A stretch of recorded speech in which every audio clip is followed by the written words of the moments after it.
So what is it about the alchemy that really kind of got you? The surrealism of it, the shifting imagery, the associational, the associational schemas are very attractive. They are. What do you think's behind them? Well, the basic concept is that somehow intuition and nature are reflective of each other. Until that hypothesis fails, we should probably hang on to it. Because look how far we've gotten. I mean, it is really bizarre how much of nature the human mind seems to be able to understand. I mean, my God, instruments are circling around Ganymede based on some guy in a powdered wig looking out his crenellated window, figuring out this shit. How did they pull that trick off? Well, that gets that whole thing about the sort of destiny of technology, or the way that it's...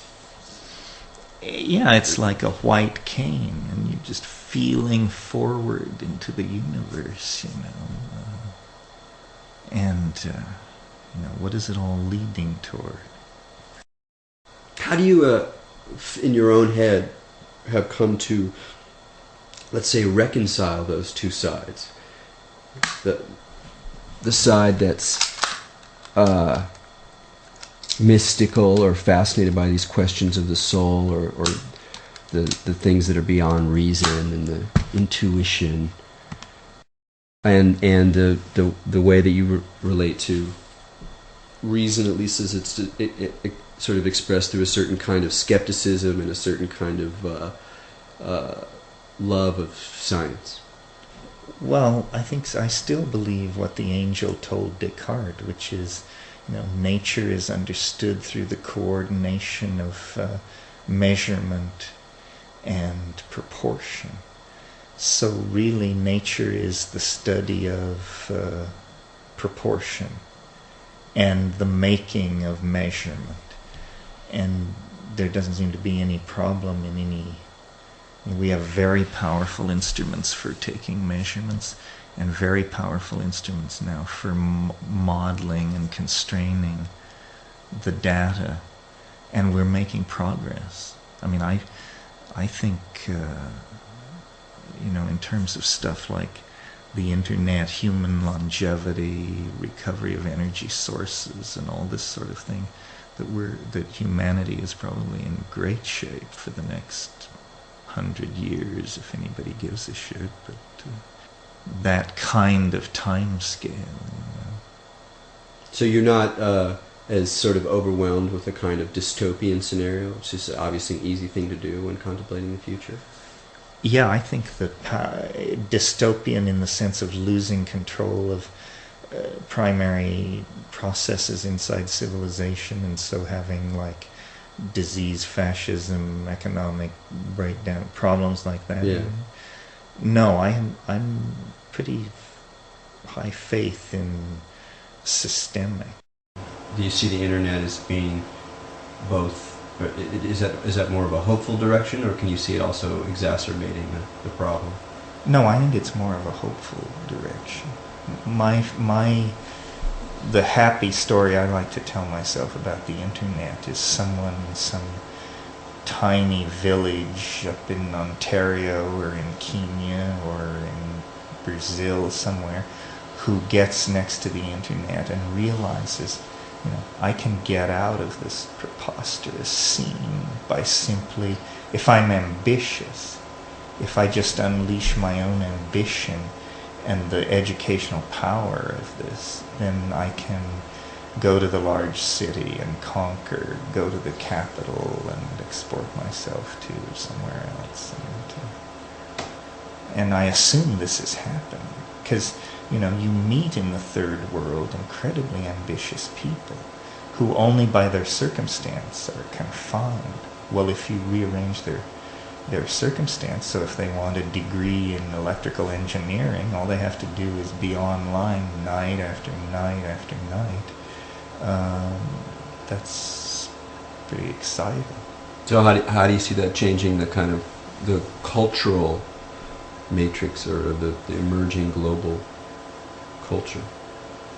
Well, hopefully it gives it a more international flavor, and people realize that there is I don't want to use words like a natural elite of native intelligence or something like that, but in fact there is something like that. I mean, smart people would be a fine thing to put them in charge for a while and see if that does any good.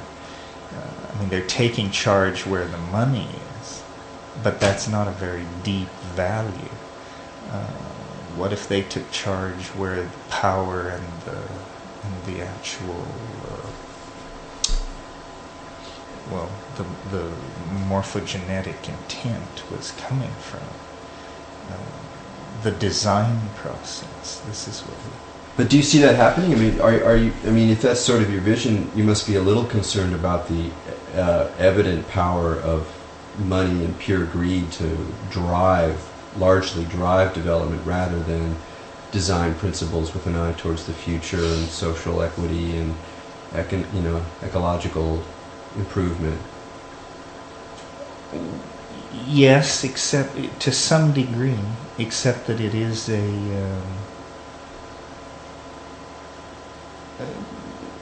people who, Mao said, or somebody said, to get rich is glorious. I'd say to get rich is modestly affirmable, something like that. There's no sin in getting rich, as long as what you're doing is not, making people into lampshades or something like that. It's better than a collectivist goal of some sort, it seems to me. How do you feel about that conjunction of media manipulation, money, and celebrity that's so dominant now? Well, you have to have something to sell. You have to have something people actually want. I mean, if you're selling the Rolling Stones, or you're selling Charles Manson, or you're selling something like that, you might get somewhere. But inherently, you can't sell that which is turn off, or it turns against itself. So, and that's what defeated fascism. Nobody wanted it. It was ugly, ultimately. It's probably what defeated socialism. Cinder block housing facilities, all this rhetoric about, I don't know, social planning ran off the cliff in the 20th century. Maybe because there were too many people, or too much money, or not enough money, but something defeated all these utopian visions of how people might have lived. That's what I'm hoping doesn't happen in the next 25 years. What doesn't happen? That some lack of resource or vision doesn't reveal that we can't give enough people a bearable life. So we have to live forward into an age of revolution, social turmoil, and struggle for resources. It doesn't have to be this way. Do you see it going in that direction? Toward that kind of a struggle? That's my concern, that people and institutions not respond to need, and then what you get is a have-not situation. I mean, you wouldn't want the first half of the 21st century to look like the first half of the 20th century, with the equivalent of a Bolshevik dialogue, the equivalent of whatever soft leftism turned out to mean and be, because it turned out to mean and be not bloody much, as far as I can tell. I mean, there was a lot of labor unrest, some amelioration of some people's dilemma in the system, but the world is far richer than it appears to be, and that wealth is not trickling down or flowing down or making nearly as many people's lives as good as it could be. So far, it doesn't seem to have gotten out of hand. I mean, most people, if you give them a lot of money, they buy second homes and collect art. Well, this is not exactly like hunting down Serbs with your shotgun or something. These entrepreneurial capitalists, this is what they're doing. I mean, they're building vast wealth downstream for their children. It's probably, sort of like the invention of very large and stable sailing vessels. Whenever that happened, 200 or 250 years ago, where suddenly a whole bunch of people realized, all we need is some money, not too much money. If we buy a ship and send it out to Indonesia and bring back a load of nutmeg, our children's children's children will never work again. We need one load of this shit. And they have to work, of course, and then they get a certain lifestyle and a certain amount of social respect out of it. But I think what they really get out of it is the satisfaction of knowing that they've secured for their heirs a comfortable existence unto the 9th generation or something. Well, it's interesting about that because that ties in with the genetics. If you buy into some evolutionary psychology, certainly at this stage of the game, one of the forms that would take is not merely like the logic that guides how you choose a mate, and the fact that your status and money might, if you're a male, bring you a foxier, younger babe than the schmo who's, shoveling shit. That one form that would take would, of course, be to maintain your genetic line in as, great a situation as possible.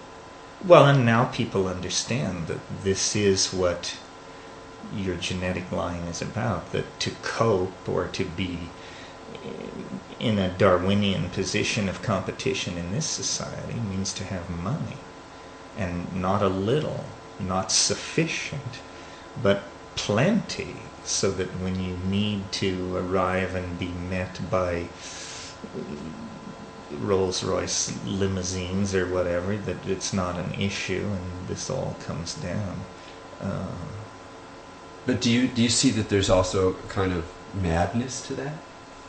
Yeah, I'm not motivated. I mean, as you see, I need a place to keep some books dry. Having achieved that, my motivation falls to pieces. And it's, all right, what else do we need to keep dry? Some firewood, okay, a truck, okay. That's about as far as I can go.